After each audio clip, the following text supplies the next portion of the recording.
Hello, MGTOW. Hello, men. This is Howard Dare. Thanks for stopping by. So, I want to talk to you about what I'm calling the female injustice system. Now, I'm not just talking about our legal system, although it has been permeated by female sensibilities, and it's a real nightmare. Like, I can tell you this from personal experience, and I will share some of that personal experience. But what I'm talking about is more along the lines of cancel culture, more along the lines of relational aggression, using relationships between people to cause strife and problems for men. Now, I've been talking about this in one form or another for a very long time, and many of you have, heard what I have to say. But let me start out, with saying that what we're initially talking about here is a preemptive moral attack, meaning this is an attack on the very nature of man. In other words, men are toxic, men are violent and dangerous.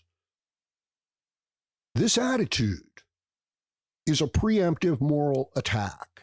And it's not true, all right? Or maybe it's like true in some individual instances, but 95% of the time, the men are the ones who are building our civilization, maintaining the rules, doing the maintenance.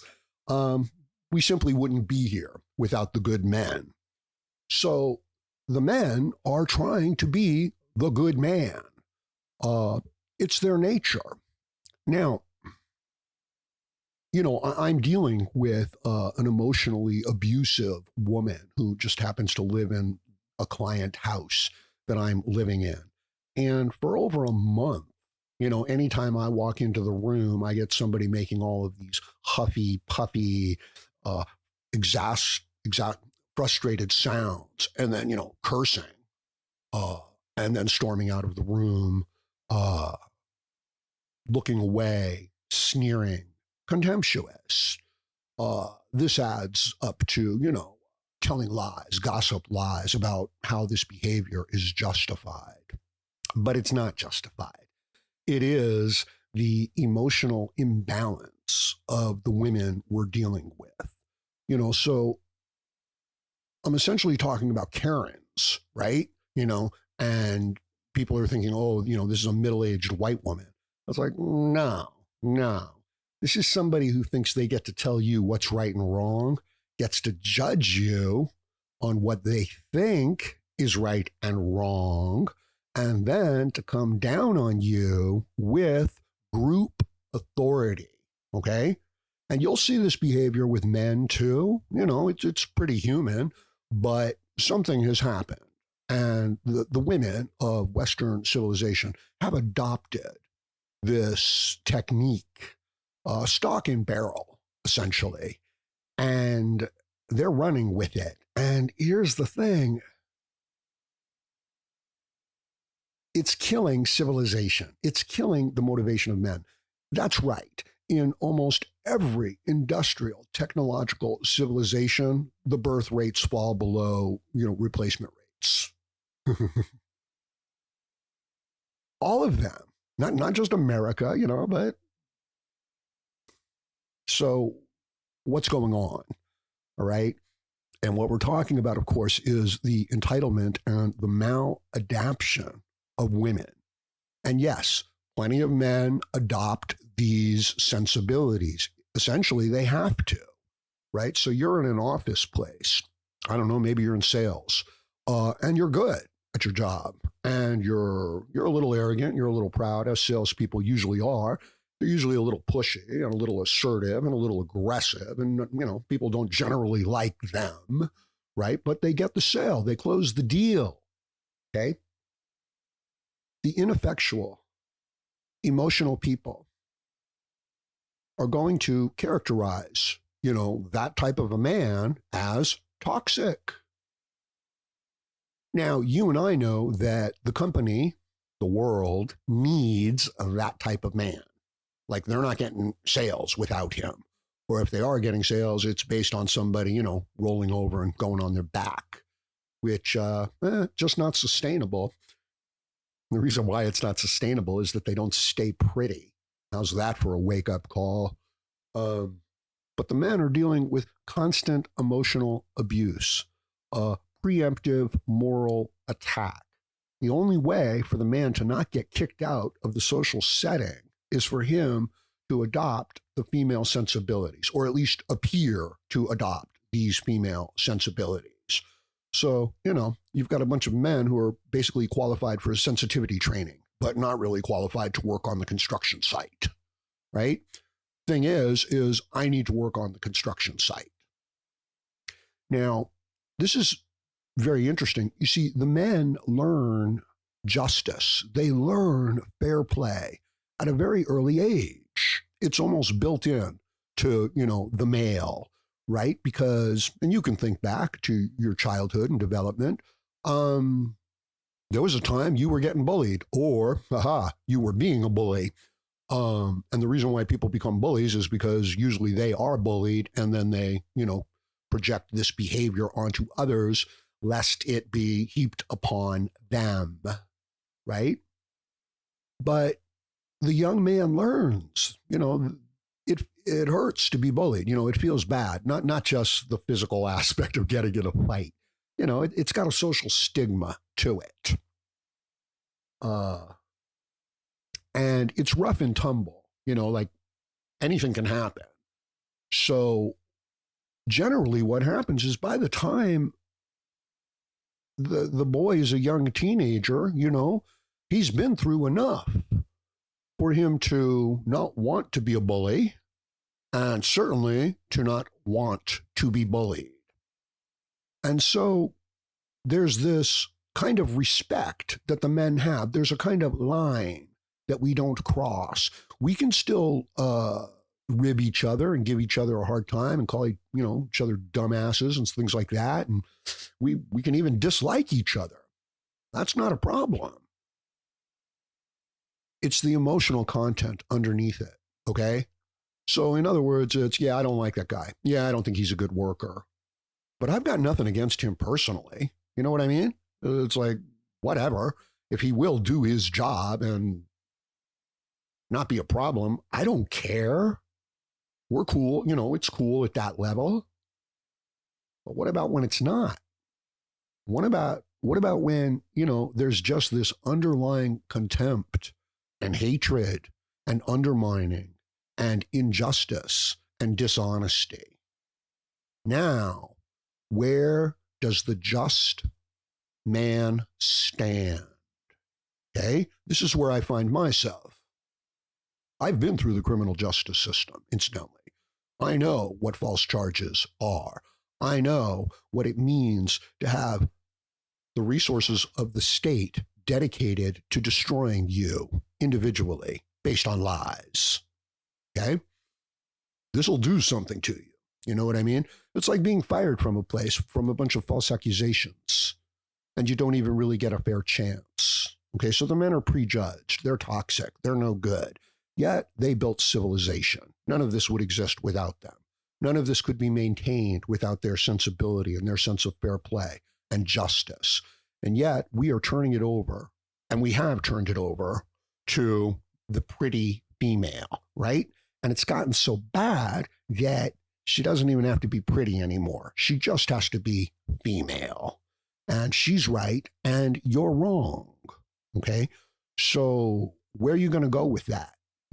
Are you going to meet a decent girl who believes in justice and fair play and interact with her and maybe, build a relationship with her? Is that what you're going to do? Okay, it's possible, right? But at the first sign of difficulties, at the first time you say, I don't want to go out to eat tonight, I want to save the money, you're in a lot of trouble. You're in a form of trouble that you would not heap upon anybody. So the women they've maladapted, okay? Yes, the men chasing after them, desiring them, has empowered them. And the presumption is toxic masculinity. Okay. So it doesn't matter if you're the best salesman in the company. It doesn't matter if you're the one keeping the company afloat. It doesn't even matter if you're the one who built the company. Okay. Because the social system, interrelational, relationships, interpersonal communication, the justice system, the moral ethical system is all aligned against us men. That's what's going on. And so the manipulative man who pretends to be a woman and to adopt female sensibilities, this is the man who is promoted. This is the man who is accepted. Take a look at somebody like Gavin Newsom, right? He's a good-looking man, right? Well, he looks like a president, doesn't he? And to a woman or a very, very weak man, he might even sound like a president. Like, here's this, compassionate, thoughtful man who looks at things from all angles. But if you're actually a man and you listen to this guy, you know what he is. He's a capitulator. He's a back turner. These are guys, when you try to, when you start getting into a fight, they start turning their back towards you. Kind of a natural reaction if you're getting hit, but, kind of implies a couple of other things there. He's mealy-mouthed, I was listening to him on Victor Davis Hanson podcast. I like Mr. Hanson. He's an old, somewhat, he looks kind of cranky, but, I don't know that he genuinely is. Or maybe it was Ben Shapiro. I don't remember. They look the same to me. No, they look totally different. Yeah, Gavin Newsom just talking very much like Kamala Harris, like just that mealy-mouthed bullshit. We need to look at things in a way where everybody gets to feel that they have been treated fairly and consideration. And I'm trying to wrap my head around all the issues related to this issue. That's like, well, you didn't answer the question, You just kind of tried to show up like you're some emotional, compassionate creature. And it's like, I need somebody who can actually do the job. Like, in the meantime, California is burning, right? And you've got some guy trying to be nice, trying to be liked, trying to, win the approval of people who are judging you based on your value to them. Like, how much free stuff can this person give me? Oh, they can give me a lot of free stuff. Oh, I really like this person. This is my friend. Oh, they can't give me free stuff. Oh, well, that's toxic masculinity. This really is like, the genetic adaptation where tournament mating species, where the men are competing to find out who gets to mate. The women are watching, but some of the men are pretending to be women and sneaking around to get over to the females, right? And the other men are just letting them go by because they look like females. So that's very much what is going on, but in a social, mimetic kind of way. Like we talk about these things in a genetic way, in an evolutionary biology way. These things are happening in an ethical, moral, foundational, cultural way as well. The idea of the meme, the idea that can spread through and across the world or through a culture and reproduce itself. And the people, they latch onto it. You know what I mean? Like, they just have to talk about it. They just have to pass it on. They just have to share their opinion on it. And it has a life of its own. It's not, it doesn't care about the people that it's moving through. Very much like, the actual genetic code doesn't really care about the individual. So a mimetic understanding of our culture and how we interact can be very useful and offer great insight into, what's going on and how to maneuver through it. Is it 100%, accurate representation of physical reality? It's not even a representation of physical reality. It's a representation of how ideas are passed around. And now, we're talking about this idea of toxic masculinity. So understand that the entitled female latches on to this idea, okay? It allows them to play the victim. The weak person latches on to this idea that there is this fundamental injustice in the system of which they have moral insight to. And therefore, they're going to, make their judgments and execute their justice. But it's an emotional, self-serving line of bullshit. It's just their interpretation of it. So it's just this validation of this mad, mimetic emotion, right? Because it's not even their real emotion. It's just something that they picked up watching TV or watching a video, and it just had all of the shareability, the virus aspect of it working really well. And this is worth talking about, especially in the context of social media. Right? But I don't know where the men can go, right? It's like there's no external validation. There's no doing a good job, being acknowledged for the good job and being rewarded for the good job so that you can continue to, sustain yourself. It's like that's no longer part of the program, and the presumption is toxic masculinity, which, as that preemptive moral attack, can then justify false accusations against you to put you in jail, false accusations against you to get you fired, false accusations against you to treat you like a dog every single day, every single moment that you're in the company of people like this. And because of what I was calling and am calling the pleasure trap, most people are like this. Their emotions become the motivating, dominating, driving force within their life. They just want to feel good and they really don't want to feel bad. And whatever ideas and thoughts that they have to come up with about the world, about the people around them, that's what they're going to do. And I think that any thoughtful person can recognize where something, where this type of mindset leads. It leads to disease. It leads to obesity. It leads to weakness. It leads to lack of agency. It leads to emotional strife.